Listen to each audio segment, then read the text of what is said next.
تاریخ نے لکھا کہ جیسے ہی فوج یزید نے امام حسین کو شہید کر دیا تو سب یہ کہنے لگے کہ خیام کو لوٹ لو اور امام حسین کی لاش سے جو کچھ ملے اس کو چھین لو۔ کچھ ظالم خیام کو لوٹتے ہیں اور کچھ ظالم امام حسین کے جسم سے کپڑے اتارتے ہیں، آپ کی ذرا اتارتے ہیں۔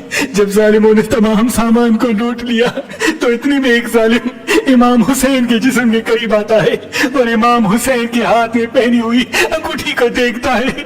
بہت کوشش کرنے کے بعد جب انگوٹھی نہیں اترتی تو امام حسین کی انگلی کو کاٹنا شروع کر دیتا ہے۔ یہ منظر بی بی زینب جب دور سے دیکھتی ہے تو زور زور سے رو کے کہتی ہے، اے اللہ دیکھ یہ ظالم تیرے حسین کے جسم پر بھی رحم نہیں کرتے، اس کو کاٹ کاٹ کے لے کے جا رہے ہیں۔